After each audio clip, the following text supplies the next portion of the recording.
नमस्कार, आदाब, सत श्री अकाल और अस्सलाम वालेकुम। मैं हूं मोहम्मद अहमद काज़मी, लेकर आया हूं आपका पसंदीदा कार्यक्रम आपके रूबरू।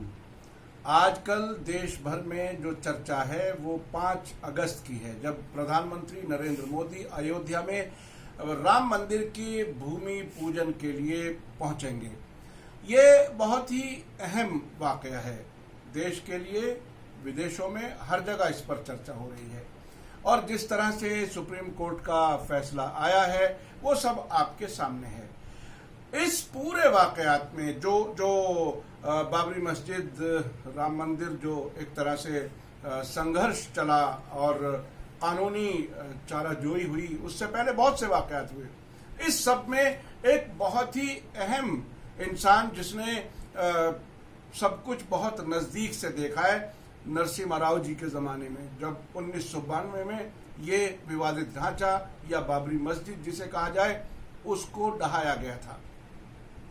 पंडित एन.के. शर्मा वो बहुत ही अहम थे उस वक्त, प्रधानमंत्री जी के बहुत ही नज़दीकी थे और उनकी जिम्मेदारी मुसलमानों से भी एक तरह से पुल के तौर पर वो मुसलमानों से सरकार का राब्ता कराने में बहुत अहम रोल अदा कर रहे थे। अभी जिस तरह के वाकयात हैं उसमें पंडित एन.के. शर्मा बहुत अहम बातें हमें बता सकते हैं। पंडित एन.के. शर्मा जी सुप्रतिष्ठित वैदिक विद्वान परिवार से संबंध रखते हैं और वो हैं founder president universal association for spiritual awareness. तो ये बहुत ही इंपॉर्टेंट आदमी हैं। मुझे वो सारे वाकयात याद आ रहे हैं। मैं बहुत सी चीज़ों को कवर करता था उस जमाने में, वो काफ़ी एक्टिव नजर आते थे। आज मेरे साथ खास मेहमान हैं पंडित एन.के. शर्मा, जो बहुत कुछ बताएंगे।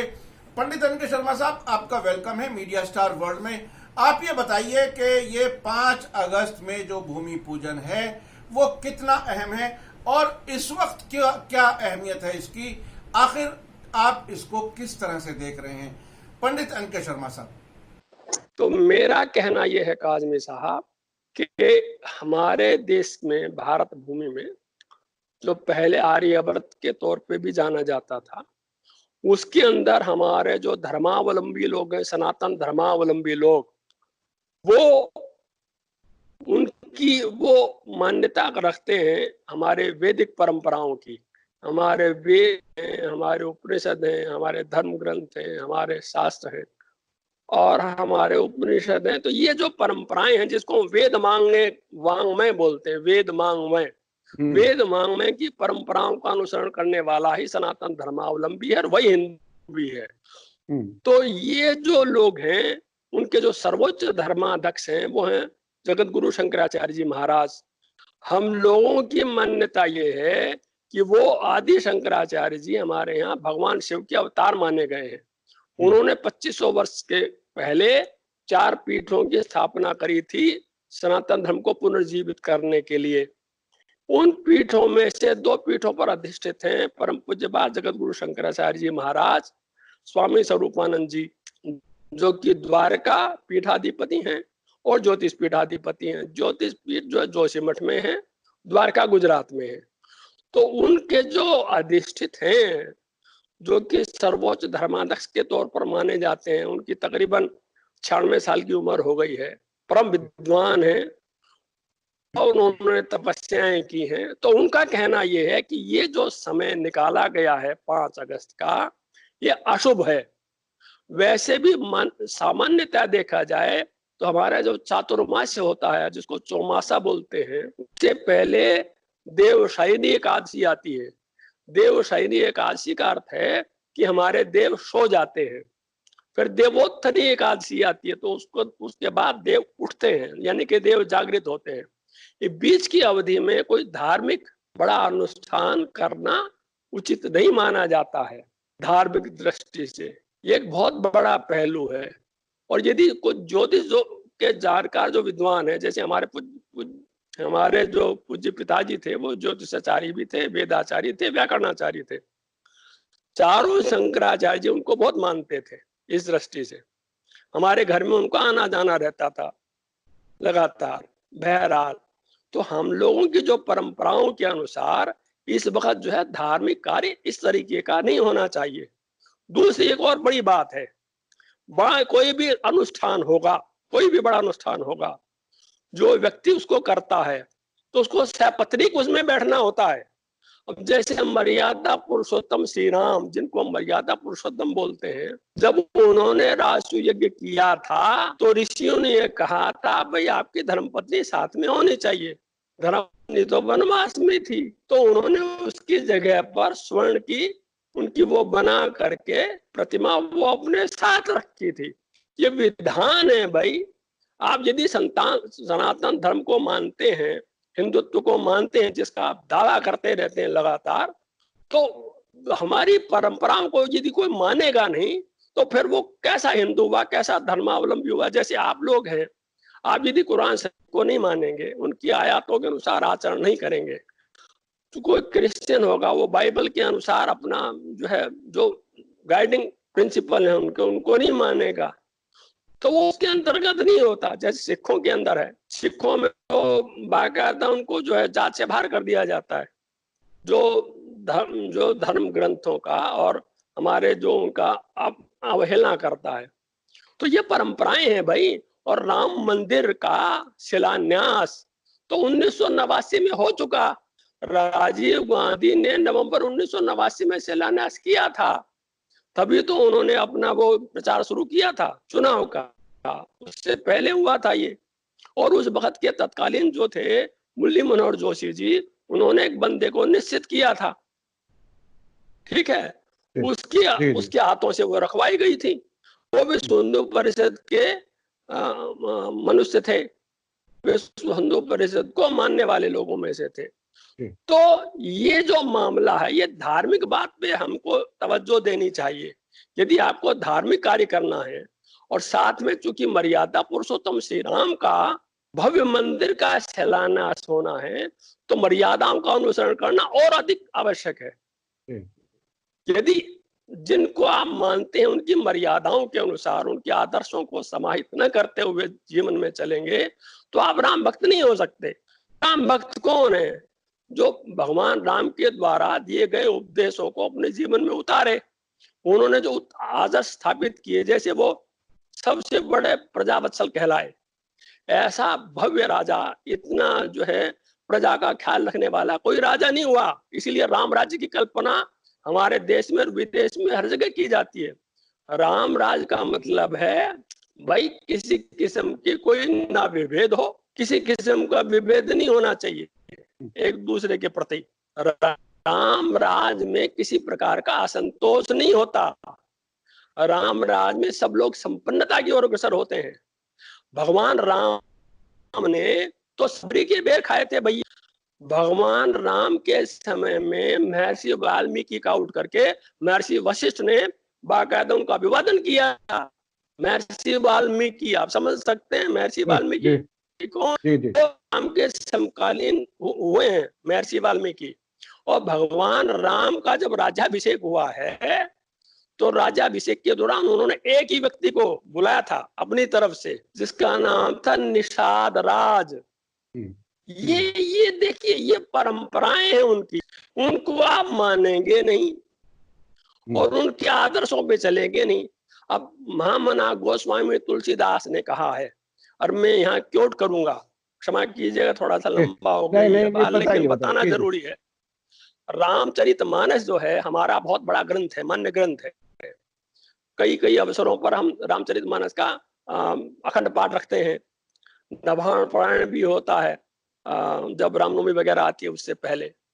तो रामचरितमानस का शुभारंभ करने से पहले गोस्वामी तुलसीदास जी, जो कि परम राम भक्त हैं, उन्होंने रामचरितमानस की रचना करते समय बालकांड के अंदर ही पहला ही श्लोक है जिसमें कहा, नाना पुराण निगमागम सम्मतम यत् रामायणे निगदुतम क्वचिदन्यतोपि स्वांत सुखाय तुलसी रघुनाथ गाथा भाषा निमंद मध्य मंजुल मातनोति।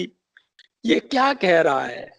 ये बता रहा है कि मैंने बहुत से जो पुराण हैं, हमारा जो उपनिषद हैं, हमारे जो धर्म ग्रंथ हैं, उनके निगम और आगम, उनके सिद्धांत और उनकी प्रविधियां मैंने सम्मतम, ये जितनी मुझे समझ में आई ये कह रहे हो, सम्मतम यद रामायण निगदितम, उसको मैंने रामायण में निगदित किया है, उसको मैंने रामायण में पिरोया है। कुछ इधन्य तो भी, इसके अलावा रामायण में कुछ नहीं है। किस लिए किया है वो बता रहा है। स्वंत सुखाय तुलसी रघुनाथ गाथा, ये बहुत महत्वपूर्ण है। स्वांत प्राणी मात्र को स्वांत सुख की प्राप्ति हो। वो हिंदू मुसलमान सिख ईसाई नहीं कर रहे। मत भूलिए कि मुगल साम्राज्य था उस वक्त। तुलसीदास जी का जो समय है वो मुगल कालीन समय है, पर उन्होंने ये कहा स्वांत है सुखाय तुलसी रघुनाथ गाथा। रघुनाथ गाथा का मूल उद्देश्य ये है, जो मैं कथा के माध्यम से निगम और आगम को मैं प्रेरित कर रहा हूँ रामायण के माध्यम से, कि प्राणी मात्र को ऐसे सुख की प्राप्ति हो जो आने के बाद न जाए। सत्ता का सुख, धन संपत्ति का सुख, संतान का सुख, पद का सुख आता है चला जाता है। वो कह रहे हैं ये ऐसा सुख आए जीवन में जो कि अखंड और अनंत रसपूर्ण जीवन जीने की विधा है रामायण। ये इतनी बड़ी विशाल चीज है। दूसरा, उन्होंने एक और जगह भगवान राम का जब राज्याभिषेक हो गया तो अयोध्या वासियों को उपदेश देते समय एक बार भगवान राम कहते बिठा करके सबको, मोहि कपट छल छिद्र न भावा निर्मल मन जो सोई मोहि भावा। वो कह रहे हैं मेरे को छल और कपट करने वाले लोग पसंद नहीं है। मोहि कपट छल छिद्र न भावा, निर्मल मन जो निर्मल मन का व्यक्ति है वो मुझे पसंद है। अब मैं एक बात आपको कहता हूँ, देखिए बीएसपी और बीजेपी के बड़े बड़े नेताओं ने बाबरी मस्जिद, राम जन्मभूमि, जो ये विवादित जगह रही है पहले, तो इसके ऊपर वो जब बड़ा जमावड़ा हो रहा था तो उन्होंने जो है लिखित दिया सुप्रीम कोर्ट में, एफिडेविट है उन लोगों के, कि हम वहां महज कीर्तन करने के लिए जाएंगे। क्या करने जाएंगे? कीर्तन, और किसी किस्म की गैर कानूनी गतिविधि में भाग नहीं लेंगे। ये एफिडेविट है भैया। और फिर किया क्या वो दुनिया को मालूम है। क्योंकि अब जो अभी हालिया सुप्रीम कोर्ट ने जो अपना फैसला सुनाया है, जिसमें उन्होंने कहा है कि बाबरी मस्जिद को जो गिराया गया वो गैर कानूनी कार्य था। आज भी बहुत सारे लोगों के ऊपर केस चल ही रहा है। ये अलग बात है कि भाई वो लोग ना संविधान की मर्यादा मानना चाहते, ना धर्म की मर्यादा का अनुसरण कर रहे हैं, ना उनको राम भक्ति से कोई लेना देना है। क्योंकि राम का आदर्श तो ये आजकल क्या हो रहा है कि बोलो जय श्री राम, फिर एक आदमी को मारने लगते हैं। ये कहाँ लिखा है भैया? कौन से ग्रंथ में लिखा है? हमारा हिंदुत्व ये कहता है, हम ये कहते हैं, जो कि हमारी परंपरा है वो कहता है कि भाई आप प्रत्येक मनुष्य में भगवान, मनुष्य ही नहीं प्रत्येक प्राणी में भगवान का वास समझ करके उसका किसी प्रकार का अहित न करें।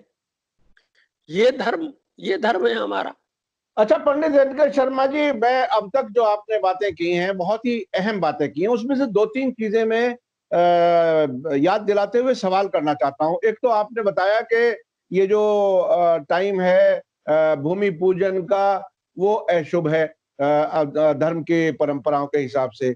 दूसरे साथ में बताया कि साथ में ऐसे अनुष्ठान में जो सबसे मुखिया प्रमुख आदमी है उसका उसकी पत्नी के साथ होना जरूरी है। तीसरी बात आपने बताई कि शिलान्यास राजीव गांधी के जमाने में हो चुका। चौथी बात यह कि राम राज का जो जो जो कॉन्सेप्ट है, जो सोच है, जो विचार है, वो ये है कि किसी के साथ नाइंसाफी ना हो, जो नफरत ना हो। ये सारी चीजें तो हमारे सामने नजर आ रही हैं इस वक्त, जो यानी धर्म के खिलाफ नजर आ रही हैं। तो फिर अब ये जो कुछ अनुष्ठान हो रहा है इसका मकसद क्या नजर आता है? आप क्यों इस वक्त, क्या कोई नाकामी छुपाने की कोशिश है या फिर से पोलराइज? जी जी, इसमें कोई लंबा चौड़ा कोई बहुत विद्वत्ता नहीं चाहिए इस बात को समझने की। पहले तो आप ये समझिए 5 अगस्त को रखा ही क्यों है। 5 अगस्त जो है राजनीतिक कारण से बीजेपी के लिए बड़ा महत्वपूर्ण है, क्योंकि 5 अगस्त को उनका जो बहुत पुराना एक वो था, भाई हम धारा 370 खत्म करेंगे, तो उन्होंने धारा 370 खत्म करी थी जम्मू कश्मीर से।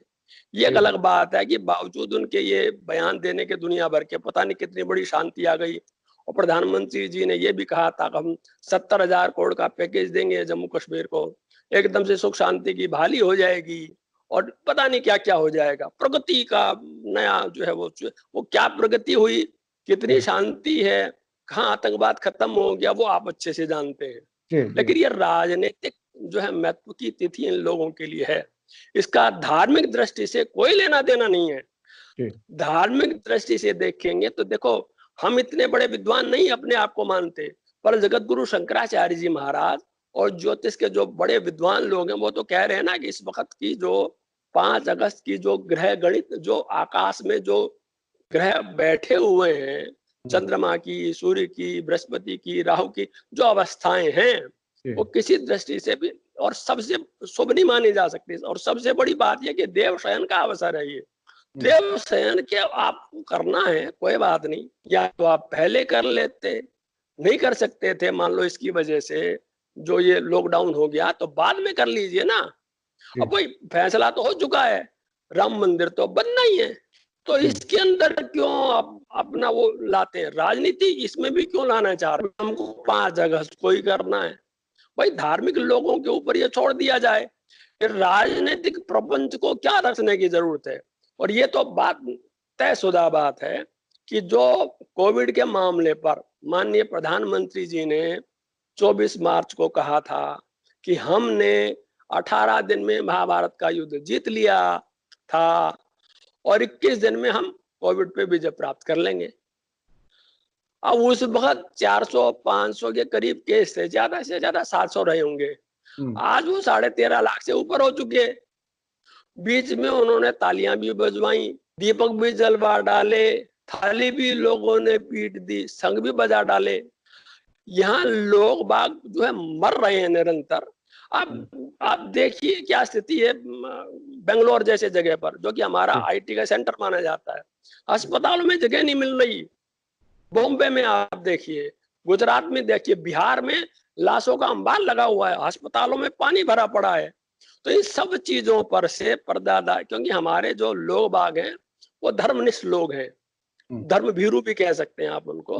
तो वो धर्म के मामला आते ही दूसरी चीजों को थोड़ा सा वो परे कर देते हैं। लेकिन वास्तविक धर्म को ज्ञाता लोग हैं, उनको अच्छे से मालूम है कि ये जो समय है ये अशुभ समय है। और अशुभ समय में एक बात और बता दूं मैं, धार्मिक दृष्टि से जो शास्त्रोक्त है कि यदि जो शासक वर्ग है वो यदि धर्म अनुसार आचरण नहीं करता इतने बड़े अनुष्ठान में, तो पूरे प्रजा का अहित होता है। ये उसके अंदर लिखा हुआ है, वर्णित है। दिखवा लो आप किसी से, साक्षात करवा लो आप किसी के साथ। अच्छा, अयोध्या के मामले में सर 2 चीजें और आ रही हैं, मैं समझता हूं आप जरूर बता सकते हैं।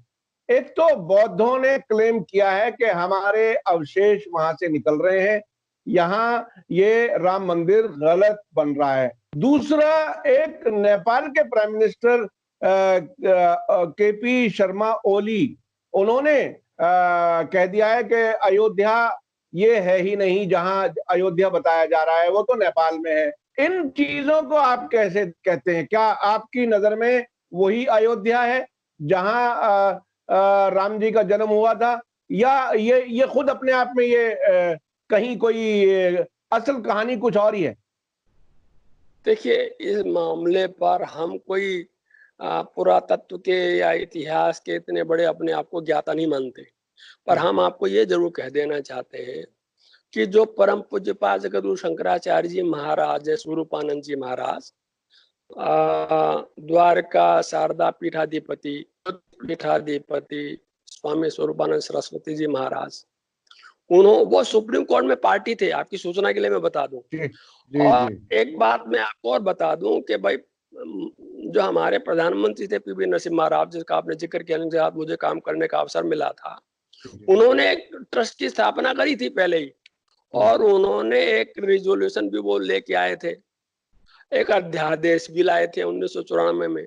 आपको यदि याद हो तो उन्होंने 67 एकड़ जमीन, जिसके अंदर 65 एकड़ जमीन दूसरी और ये 2 एकड़ के करीब जो जगह है, जो विभाजित जगह है, उसको सबको अधिकृत किया गया था। ठीक है। और साथ में वो एक ऑर्डिनेंस लेके आए थे। उस ऑर्डिनेंस को बीजेपी, जो कि प्रमुख विपक्षी दल था, उसने उसको अपोज किया था। ये मत भूलिए कि अल्पमत की सरकार थी माननीय नरसिम्हा राव जी की। फिर भी वो इस विवाद को हमेशा के लिए खत्म कर देना चाह रहे थे, इसलिए ऑर्डिनेंस लेके आए थे भाई इसमें जितने भी 3 बातें उसमें प्रमुख थी कि जितनी भी कोर्ट के केसेस चल रहे हैं जगह जगह पर वो सब बंद हो जाएंगे, तय होगा मामला, ठीक है। और साथ में इसको जो बनाया जाएगा, जो भी फैसला होगा, तो जो ये विवाद पैदा करने वाले, समाज में वैमनस्य पैदा करने वाले जो तत्व हैं, जिन्होंने इतना बड़ा भारी आंदोलन खड़ा किया 1991 में और 1990 में, ये सब वो इसमें शामिल नहीं होंगे, दूसरे लोग उसको शामिल होकर इसको बनाएंगे। तो बड़े बड़े धर्माचारी उसके अंदर थे, क्योंकि ये धर्म का मामला, धर्माचारियों पे छोड़ दो, राजनीतिक इसका क्या हस्तक्षेप की जरूरत है, तो वो उन्होंने वो विधा बताई थी। लेकिन भारतीय जनता पार्टी ने राजनीतिक अवसरवादिता का परिचय देते समय उन्होंने इस ऑर्डिनेंस का विरोध किया था और फिर सुप्रीम कोर्ट में इसको चैलेंज किया था। सुप्रीम कोर्ट में जब चैलेंज किया था तो मुझे बताइए, यदि वो चैलेंज नहीं करते हैं 1994 में, तो ये मसला हल हो गया होता, कभी का भव्य राम मंदिर बन गया होता, यदि मंदिर का फैसला हो रहा था तो। पर उनको ये नहीं करना था, उनको अपने राजनीतिक कारणों से उसको उपयोगिता उनको दिखाई देती थी। तो इससे ये बात फिर से स्थापित होती है, उनका राम भक्ति से कोई मतलब नहीं है, राम मंदिर से उनका कोई मतलब है, उनको राजनीतिक तौर पर सत्ता प्राप्ति के लिए इन अवयवों को इस्तेमाल करना होता है। ये तो स्थापित हो चुका है। अब जैसे आप देखें कितनी जगहों पर उन्होंने सरकार चुनी, सरकारें गिराई हैं, अपनी सरकार वो लेके आ गई है, राजनीतिक विषय हो जाएगा, उस पर मैं नहीं जाना चाह रहा। लेकिन आज आप सोचिए 12-13 करोड़ लोगों की नौकरियां चली गई, लाखों फैक्ट्रियां बंद हैं, रोजी रोटी का बहुत बड़ा संकट है, करोड़ों लोग, खुद प्रधानमंत्री की ने बयान में कहा कि 80 करोड़ लोगों को वो सिर्फ 5 किलो गेहूं, 1 किलो चावल या दाल दे रहे हैं। अब हालांकि उसमें 1.5 लाख करोड़ का वो बता रहे हैं खर्चा आ रहा है, कितने लोगों को मिल रहा है वो अलग बात है, वो आंकड़े वो सभी सही कभी बताते नहीं किसी विषय पर। और एक परिवार को 1 महीने में 6 किलो अनाज मिलने से क्या उसका पेट भर जाएगा, वो वही सोच सकते हैं। लेकिन एक बात तो है ना कि ये स्थिति आ गई, अब तो मिडिल क्लास लेवल के ऊपर बात आ गई, वो अपनी ईएमआई भी देगा, वो अपना फीस भी भरेगा। ये कहा, जो लाखों जो छोटे दुकानदार हैं उनकी स्थिति खराब हो गई, दुकान में माल ले रखा है, बैंक से लोन ले रखा है, बैंक का लोन तो देना पड़ेगा आपको। बैंकों की जो हालत है, आरबीआई ने अभी बताया है कि बैंकों में इतना भारी एनपीए होने वाला है कि आप सोच नहीं सकते। 12 लाख करोड़ का तो एनपीए ऑलरेडी हो चुका था, और ये 12 लाख का करोड़ तो तब है जबकि 6 लाख करोड़ रुपया तो माफ किया जा चुका है। ये स्थिति ऑलरेडी है और आरबीआई ये कह रहा है, मैं नहीं कह रहा, आरबीआई के गवर्नर का बयान है कि हमारी जो जीडीपी है वो -6 से -10 तक होने वाली है। ये स्थिति में आप ये राम मंदिर का मामला इस वक्त लेकर के आ रहे हैं, आप पार्लियामेंट वहां बनाना चाह रहे हैं अलग से, आप अपने लिए हवाई जहाज खरीद रहे हैं, जिसका मतलब आपको प्रजा से कोई मतलब नहीं है, प्रजा के दुख से कोई मतलब नहीं है। तो राम भक्त कहां से हो गए आप? तो जो राम का भक्त नहीं है उसका क्या लेना देना इस बात से? अच्छा पंडित एन.के. शर्मा जी, एक खास सवाल आखिरी में मैं आपसे पूछना चाहूंगा। आप नरसिम्हा राव जी के काफी नजदीक थे और इस इशू के हल करने की कोशिश में भी थे और मुस्लिम लीडरशिप के कांटेक्ट में भी थे। एक आम तौर पर जो शिकायत की जाती है वो ये की जाती है कि अगर कांग्रेस सही तरीके से देश चलाती तो बीजेपी जहां पहुंची वो वहां ना पहुंचती। एक और बात कही जाती है, जिस वक्त विवादित ढांचा, बाबरी मस्जिद, जो भी आप नाम लें, जिस वक्त उसे गिराया जा रहा था उस वक्त नरसिम्हा राव जी सो रहे थे और उन्होंने बिल्कुल वो वक्त ऐसे गुजार दिया कि उस टाइम वो बिल्कुल सामने नहीं आए। उसके बाद में एक और बात आई थी, उस सरकार ने एक वादा किया था पार्लियामेंट में कि हम बाबरी मस्जिद दोबारा बना करके देंगे, स्टेटस को बनाने के लिए, चूंकि वो गैर कानूनी तरीके पर ढाई गई थी। इसको आप कैसे देखते हैं? जो ये समझते हैं कि नरसिम्हा राव जी ने एक तरह से उन्होंने पहना हुआ था, कई लोग कहते हैं कि धोती के नीचे उनका आरएसएस का ये था, निक्कर था, वो क्या था, वो कैसे वो सोते रहे इतनी बड़ी इतना बड़ा वाकया हुआ, प्रधानमंत्री थे देश में। आपने इतना बड़ा प्रश्न पूछ लिया, लेकिन उसके लिए अब समय देना पड़ेगा आपको, क्योंकि ये हाँ बहुत बिल्कुल बिल्कुल, ऐतिहासिक समय पूरा और बड़ा नहीं, समय महत्वपूर्ण पूरा है, मैं समय आपको पूरा है। मैं आपको बताना चाहूंगा। देखिए, नरसिम्हा राव जी ने जब पदभार ग्रहण किया तो उनकी अल्पमत सरकार थी, लेकिन उन्होंने ये फैसला किया जब कश्मीर का मुद्दा हो तो उसको ठीक करना है। समाज में बहुत वैमनस्यता फैलाने का मामला था, ये राम मंदिर के मामले पर शुरू हो चुका था 1990 से ही, जब अडवाणी जी ने रथ यात्रा निकाली थी तब। ठीक है, जी जी। तो उन्होंने क्या किया था, उन्होंने 4 महीने का मोरेटोरियम मांगा था, सब लोगों से बात करी थी। ये कहना तो गलत है कि वो धोती के नीचे निकर पहनते थे, लेकिन आरएसएस के लोगों से भी वो बात की इस मामले को समाधान करने के लिए बातचीत करते थे, ये सच है। आरएसएस के जो बड़े बड़े नेता लोग थे उनको उन्होंने बुला बुला के उनसे बात करी, क्योंकि समाज में यदि आपको वैमनस्यता समाप्त करनी है तो जो लोग ज्यादा इस मामले को फैला रहे हैं उनको बुला के बात तो करनी पड़ेगी ना। ये कैसे बिल्कुल संभव है? बिल्कुल ऐसे ही बिल्कुल, नहीं नहीं, वो जाहिर है, जाहिर है, ऐसे देश ही के नागरिक हैं, जिम्मेदार हैं। प्रधानमंत्री कार्यालय में अयोध्या प्रकोष्ठ बना करके कई सारे अधिकारियों को लगा करके बड़े बड़े लोगों को प्रधानमंत्री के निवास में बुला के बातचीत करना शुरू किया, और वो बातचीत करते करते ये स्थिति आ गई थी लगभग, मैं आपको बता रहा हूं, ये लगभग ये स्थिति आ गई थी कि भाई दोनों समुदायों के बीच में सामंजस्य बैठ गया था, और जो ये सहमति बन गई थी वो सहमति का अभी फैसला अनाउंस होने वाला था।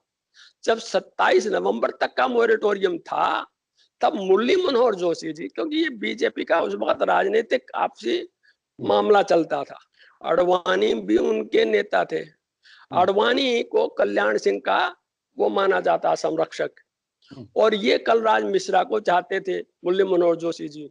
तो मुरली मनोहर जोशी जी ने सोचा यदि कल्याण सिंह के लिए समस्या पैदा होगी तो या तो वो इस्तीफा देगा या उसकी सरकार ये अपदस्थ कर देंगे, तो हमारा बंदा मुख्यमंत्री बन जाएगा। तो इस नाते ये सोच करके उन्होंने 2 अक्टूबर को ही धर्म संसद बुलाने का बीएसपी से ऐलान करा लिया। जब आपकी बातचीत चलने लग रही है तो आप धर्म संसद काहे को आहूत करते हैं? एक तो आप उसको धर्म संसद कहना ही नहीं चाहिए। वीएसपी कोई सारे हिंदुओं का प्रतिनिधि संगठन नहीं है, और धर्म संसद शब्द अपने आप में बहुत गलत है। उनको कोई अधिकार ही नहीं है धर्म संसद बुलाने का। धर्म संसद बुलाएंगे बड़े बड़े धर्माचार्य, ठीक है, उन्होंने वो बुलाने का आहूत कर दिया, उन्होंने बड़े कठोर निर्णय करा डाले। अब वो दूसरे समुदाय को भी ये हो गया, जब यहाँ ये मामला तय हो गया था तो फिर ये ऐसा मामला क्यों कर रहे हैं? तो उनको अपने समाज में अपना मुंह दिखाना था। भाई हमारे समाज के लोग कहेंगे ये लोग तो बिक गए, आप लोगों बड़ी जल्दी आरोप लग जाता है बिकने का, ये बड़ी भारी समस्या होती है। इस बात का बड़ा भारी अनुभूत मैंने कर रखे हैं बहुत सारे मामलों पर। बहरहाल तो उस नाते उन्होंने भी स्टैंड लेना पड़ा, उसकी वजह से जो वार्ता थी वो विफलता की ओर जाने लगी। अब जब 27 नवंबर के करीब ये सब मामला आ गया तो नरसिम्हा राव ने तो क्या किया, नेशनल इंटीग्रेशन काउंसिल की बैठक बुला ली। नेशनल इंटीग्रेशन काउंसिल की जब बैठक के अंदर सारे समेत कम्युनिस्ट पार्टियों के सबने कहा धारा 356 का प्रयोग मत कीजिए। वो तो तभी करना चाह रहे थे क्योंकि रिपोर्टें जो आ रही थी आईबी की वो ठीक नहीं आ रही थी, लेकिन उन्होंने विरोध कर दिया। वहां जो गवर्नर बैठे थे उन्होंने तो गवर्नर हटाए नहीं थे ना, वो गवर्नर तो विश्वनाथ प्रताप सिंह की सरकार के समय में गवर्नर थे वहां पर, मिस्टर रेड्डी, उनको हटाया नहीं गया था। उन्होंने कोई ऐसी रिपोर्ट नहीं भेजी, तो उनके हाथ बंधे हुए थे, वो अपदस्थ नहीं कर सकते थे। तो उन्होंने क्या किया, ये कहना बिल्कुल झूठ है, असत्य है, क्योंकि मैं 4 तारीख को उनसे मिला, 5 को मैं मिला, 6 को भी मैं वहां था, प्रधानमंत्री में था। ये कहना बिल्कुल गलत है कि वो सो रहे थे, वो मॉनिटर कर रहे थे चीजों को।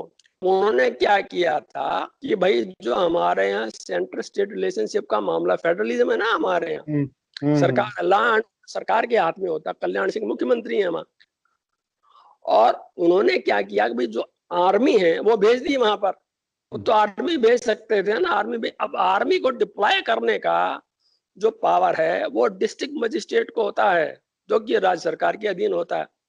पहली बार तो राज्य सरकार ने उनको ठहरने की जगह ही नहीं दी आर्मी को, आप सोचिए। उनको जो सरकार के अधीन जो जगह है वहां उनको रुकना पड़ा, आर्मी को डिप्लॉय करने का आदेश नहीं मिला, वो क्या करेंगे।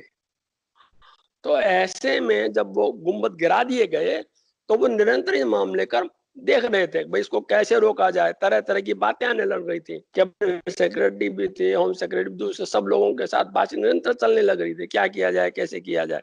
पर हमारा कानून ऐसा है दुर्भाग्य से कि जब तक तो कोई क्राइम नहीं हो जाता तब तक आप उसके ऊपर एक्शन नहीं लेते। तो बाद में उन्होंने क्या किया कि केवल कल्याण सिंह को ही नहीं बर्दाश्त किया, उन्होंने मध्य प्रदेश, राजस्थान, हिमाचल प्रदेश की बीजेपी की सरकार भी उन्होंने बर्खास्त की थी, क्योंकि उनका बड़ा भारी इस मामले पर इलीगल एक्टिविटी में सपोर्ट था उनका। हालांकि चारों राज्य सरकार को बर्खास्त करने का मामला बीजेपी ने सुप्रीम कोर्ट में चैलेंज किया था, सुप्रीम कोर्ट ने उसको गलत नहीं माना। तो नरसिम्हा राव के हाथ में मत बोलिए अल्पमत सरकार है, जो उनके जितने हाथ बंधे हुए हैं उन कानून के मद्देनजर जो वो कर सकते थे उन्होंने करने की कोशिशें की। हालांकि ये बहुत बड़ा उनके माथे पर एक प्रकार का वो लगा धब्बा कि भाई बाबरी मस्जिद बावजूद इसके गिरा दी गई।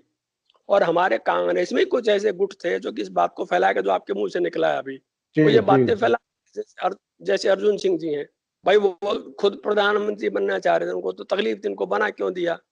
राजेश पायलट भी हैं, सचिन पायलट के पूज्य पिताजी, तो उन लोगों वो लोग ऐसी ऐसी बातें फैला दिए करते थे बहरहाल। लेकिन वो सबके साथ सामंजस्य रख के बात आगे बढ़ाना चाह रहे। जब बाबरी मस्जिद गिरा दी गई तो उनके पास सिवाय इसके कि वो पार्लियामेंट में रेजोल्यूशन पास करें विकल्प भी क्या बचा था। भाई कोई गैर कानूनी काम हुआ है तो वहां उसकी जगह पर बाबरी मस्जिद का पुनर्निर्धारण हो, यानी कि जो भी स्ट्रक्चर है वो दोबारा बने।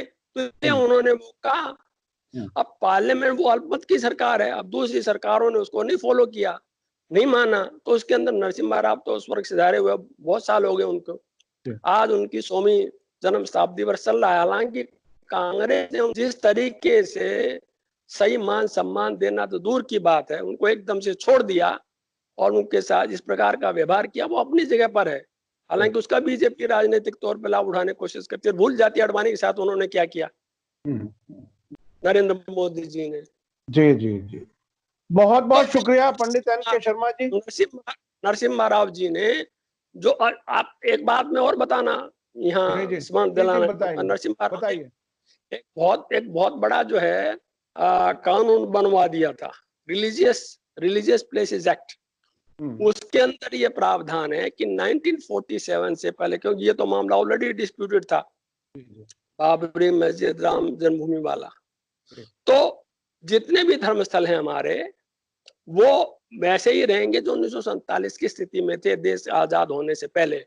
ये कानून बन चुका है।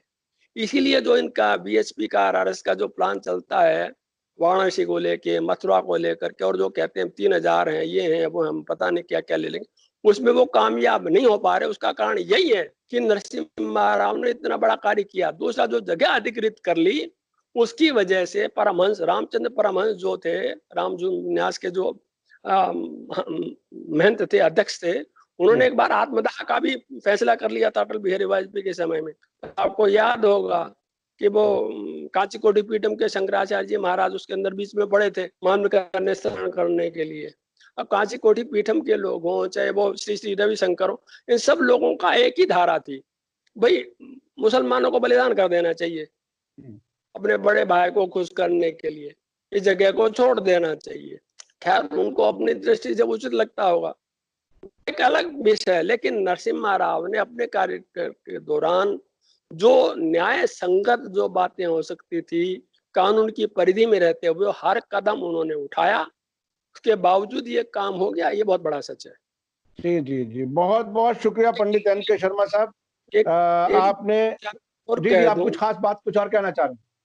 एक बात में और जाते जाते कह दूं। जी जी जी, मैं बड़ा विनम्र आग्रह करना चाहता हूं, करबद्ध याचना करना चाह रहा हूं कि हमारे धार्मिक मामलों का किसी तरीके से राजनीतिक तौर पर लाभ लेने का प्रयास न करें, ये मेरा विनम्र अनुरोध है।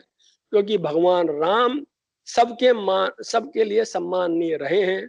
आप सोच नहीं सकते, जैसे इंडोनेशिया है, चाहे वो अपना कंबोडिया है, बहुत सारे ऐसे मुस्लिम प्रभु कंट्री भी हैं, वहां भी भगवान राम के प्रति आस्था है। आपको जी, सुन जी, के आश्चर्य होगा कि वहां भी रामलीला होती है बाकायदा।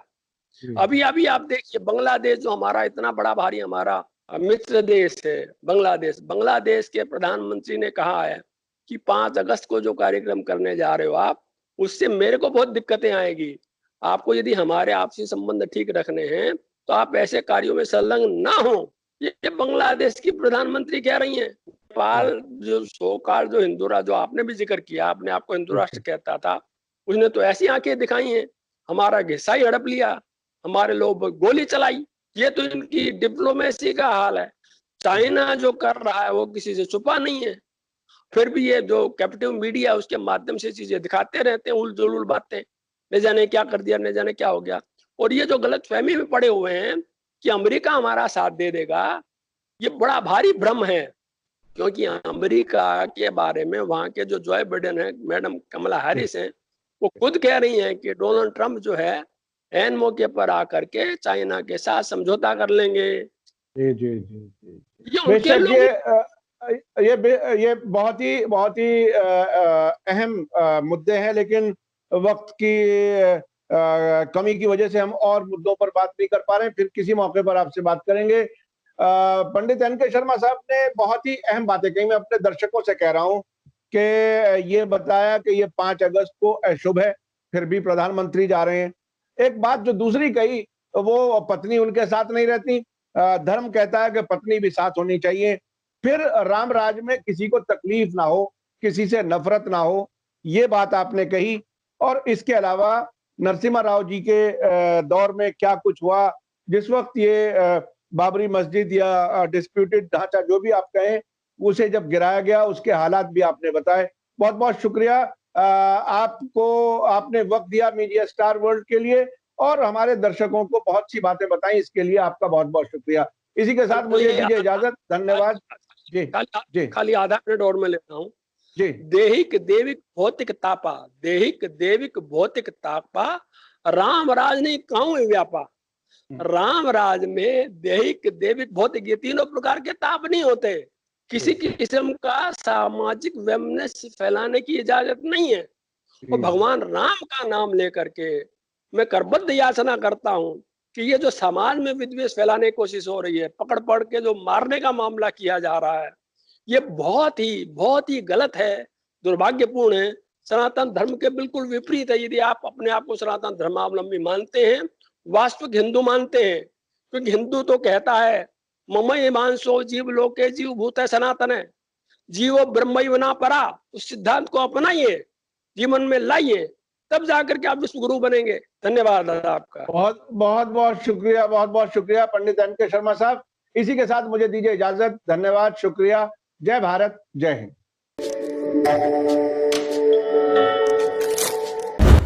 मीडिया स्टार वर्ल्ड के और वीडियो देखने के लिए हमारे चैनल को सब्सक्राइब करें और सीधे नोटिफिकेशन पाने के लिए बेल आइकन दबाएं। और अगर हमारी खबर सच्ची और अच्छी लगे तो अपने व्हाट्सएप, इंस्टाग्राम, फेसबुक और ट्विटर अकाउंट पर जरूर शेयर करें।